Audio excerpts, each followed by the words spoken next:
सलाम साथियों। एक छोटी सी कविता है। इसका नाम है चालाक। सालों पहले लिखी थी। डिसाइड करना चाहता हूँ। और it is on the process of primitive accumulation. So there is a process of primitive accumulation that we study in social sciences, in which uh, it is taught as a first phase। जब capitalism की शुरुआत हुई, जब कुछ लोगों ने सारे resources पे, सारे धन पे अपना कब्जा किया, और उसके बाद एक मोनोपोली क्रिएट करने के बाद उन्होंने बाकी के लोगों को उन रिसोर्सेज के अ, तौर पे, उन रिसोर्सेज के पे कब्जे किए हुए दम पे बाकी लोगों को उन्होंने कंट्रोल करना शुरू किया। So that was the process of primitive accumulation. तो प्रिमिटिव एक्यूमुलेशन की शुरुआत होती है। फिर एक बार जब एक्यूमुलेशन हो जाता है तो एक प्रोलेटेरिएट को जॉब्स दिए जाते हैं। फिर प्रोलेटेरिएट्स का एक बड़ा समूह खड़ा हो जाता है जो कि उस एक्यूमुलेटेड वेल्थ से मिलने वाले छोटी छोटी भीख पर जिंदा रहता है। और फिर उसी तरह से कैपिटलिज्म आगे बढ़ता है। तो एक दिन मैं नोआम चॉम्स्की को सुन रहा था। ही सेड, हम अक्सर पॉलिटिकल प्रोटेस्ट्स करते रहते हैं, आर्टिकल्स लिखते रहते हैं, और बहुत चिंता जाहिर करते हैं कि भाई सत्ता में भाजपा आ गई, सत्ता में डोनाल्ड ट्रंप आ गया, अब कैसे, अब तो फासिज्म और बढ़ रहा है, अब तो कैपिटलिज्म बढ़ रहा है, बीजेपी को हटाओ और भारत में सब अच्छा हो जाएगा, या फिर डोनाल्ड ट्रंप को हटाओ तो अमेरिका सुधर जाएगा, ऐसा। He said, it doesn't matter if you remove Modi, there will be some other Modi the other day. There will be some other Donald Trump. George Bush ने क्या ऐसा किया जो डोनाल्ड ट्रंप नहीं कर रहा है, या डोनाल्ड ट्रंप ने ऐसा क्या किया जो जॉर्ज बुश नहीं कर रहा था? It doesn't matter whom you put it there in on the power. What is the structure of power? That needs to be changed. सो आप मोदी को हटाइए, या मोदी के बाद कोई और आ जाएगा, उसके बाद कोई और आ जाएगा, the structure remains the same. The structure remains the same, as in when I say this, I mean to say the control will obviously be in the hands of industrialists, in the hands of the crony capitalists like Adanis, like Ambanis, like the Birlas, the Tatas. So until the control from crony capitalists is removed, the structure of the politics will remain the same because they are the ones controlling it. So Noam Chomsky said these are just jokers. All these Modis and Bidens and Donald Trumps, these are simply jokers. These are faces that you are given to see and observe. While the real game is played in the hindsight, real game of money is played in the hindsight. That is done by crony capitalists. We think that BJP is running India. That is not true. In the hindsight, industrialists of the India, I mean, the top 10, 15 industrialists, the crony capitalists, they are running India. They are funding the parties like BJP. They are funding parties like uh, party of Donald Trump. So इस मुगालफे में हमें डाल दिया जाता है कि कोई मोदी है जो भारत चला रहा है। सब सब बेकार की बातें हैं। Ultimately, the ones who have accumulated the resources, accumulated the source, the wealth, they are running the nations, all these capital nations.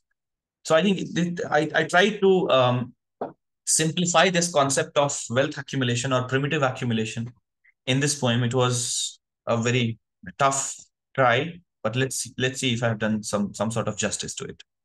इस कविता का नाम है चालाक। चालाक। 100 भूखे थे, एक जमीन थी। कहानी है शुरुआत की, जब फ्यूडलिज्म अपने बिखराव पर है और कैपिटलिज्म अभी आया नहीं। तो जब फ्यूडलिज्म अपने बिखराव पर है तो जो ओल्डर फ्यूडल एलिमेंट्स हैं वो कैसे अपने पावर को मोनोपलाइज करने की कोशिश कर रहे हैं, आखिर उन्होंने कैसे प्रिमिटिव एक्यूमुलेशन शुरू किया, और फिर वहां से कैसे कहानी आगे बढ़ती। और क्या रिवोल्यूशन आता है, क्या लास्ट में रिवोल्यूशन आता है, और आता है तो उसकी शक्ल क्या होती है, आखिर उसका रिजल्ट क्या होता है। चालाक। 100 भूखे थे, एक जमीन थी। 100 भूखे थे, एक जमीन थी। जमीन के अंदर खजाना था। पहला भूखा बड़ा चालाक था। उसके पास एक फावड़ा था। जमीन पर कब्जा किया और खजाना खोद कर निकाला। कुछ अशर्फियों से एक हल खरीदा और भूखे बढ़ई को कहा कि उसके बाद एक भी हल न बनाए। कुछ अशर्फियों से एक हल खरीदा और उसके बाद भूखे बढ़ई को कहा कि उसके बाद कभी हल ना बने।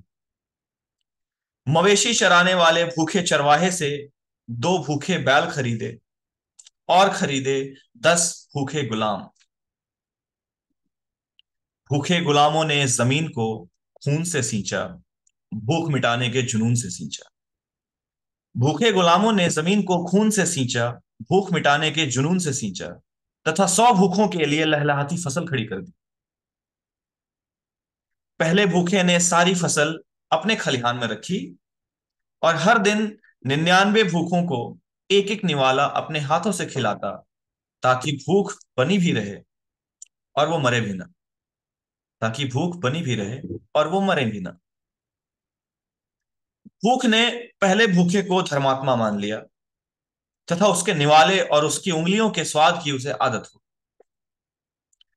कभी सूखा पड़ता तो निवाले में अनाज और कम हो जाता, और 99 भूखे पहले भूखे की उंगलियों को बस चाट चाट कर रह जाते। अब सारे 99 भूखे पहले भूखे के गुलाम हो गए। ऑफ कोर्स, क्योंकि वो सारे रिसोर्सेस कंट्रोल कर रहा है, सारा वेल्थ कंट्रोल कर रहा है, सारा फूड कंट्रोल कर रहा है, तो गुलाम होना उनकी मजबूरी है। अब सारे 99 भूखे पहले भूखे के गुलाम हो गए। पहले भूखे ने एक निवाले से 99 भूखों की भूख को खरीद लिया। जमीन, फावड़ा, खजाना, हल, फसल और 99 भूखे गुलामों के साथ खुद भूख भी पहले भूख की निजी संपत्ति बन गई। अब पहले भूखे ने भूखे गुलामों में से कुछ को थोड़ी अशर्फियां दी। अब पहले भूखे ने भूखे गुलामों में से कुछ को थोड़ी अशर्फियां दी। एक निवाला अधिक दिया, और कहा उपद्रव मचाओ, और कहा कि उपद्रव मचाएं। उपद्रव मचते ही उसने कुछ और भूखे गुलामों को डंडा पकड़ाया। उपद्रव मचते ही उसने कुछ और भूखे गुलामों को डंडा पकड़ाया, और उन्हें भूखे सैनिक बनाकर कहा कि भूखे उपद्रवियों से लड़ने की जिम्मेदारी तुम्हारी। अपने साम्राज्य और अपनी सत्ता के विस्तार के लिए तथा विद्रोह की किसी भी संभावना को दबाने के लिए उसने कुछ और भूखे गुलामों को भूखा नौकरशाह बनाया। ब्यूरोक्रेसी। भूखा नौकरशाह बनाया, तथा भूख को हथियार बनाकर सत्ता को परोक्ष रूप से खुद संभालते हुए कुछ और भूखे गुलामों को भूखा नेता बना दिया। इन भूखे नेताओं को कुछ और भाड़े के भूखे गुलाम सौंप कर कहा गया कि वो सारे भूखों के बीच ढिंढोरा पीट पीट कर कहें कि भूख अब मर जाएगी। इन भूखे नेताओं को कुछ और भाड़े के भूखे गुलाम सौंप कर कहा गया कि वो सारे भूखों के बीच ढिंढोरा पीट पीट कर कहें कि भूख अब मर जाएगी। भाई, अच्छे दिन आने ही वाले हैं, गरीबी खत्म हो जाएगी, सबको अपना घर मिल जाएगा। भूखे गुलाम तो मरते रहे, पर भूख नहीं मरी। भूखे गुलाम तो मरते रहे, पर भूख नहीं मरी। भूखों के बीच भूख के कभी ना कभी मर जाने के विश्वास ने पहले भूखे को भी कभी मरने नहीं दिया। पहले भूखे की ऑफ कोर्स पूजा होती रही, क्योंकि लोगों को यह विश्वास हो गया कि भूख तो कभी ना कभी मरेगी, क्योंकि उसने उसके पास सारे रिसोर्सेज हैं। He is our giver, he is our the ultimate giver, so he is going to control everything, so ultimately भूख is going to die, but that never happened. भूखे गुलाम तो मरते रहे, पर भूख नहीं मरी। भूखों के बीच कभी न कभी भूखों के बीच भूख के कभी न कभी मर जाने के विश्वास ने पहले भूखे को भी कभी मरने नहीं दिया। पर भूख ज्यादा चालाक निकली पर भूख ज्यादा चालाक निकली, साजिश जान गई। उसने विद्रोह किया, और एक दिन ऐसा आया कि भूख ने पहले भूखे का दिया हुआ निवाला तो खाया ही, और एक दिन ऐसा आया कि भूख ने पहले भूखे का दिया हुआ निवाला तो खाया ही, साथ ही उसकी उंगलियां भी खा गई। पहला भूखा मर गया, फिर भूख भी मर गई। पहला भूखा मर गया, फिर भूख भी मर गई। इट्स कॉल्ड चालाक।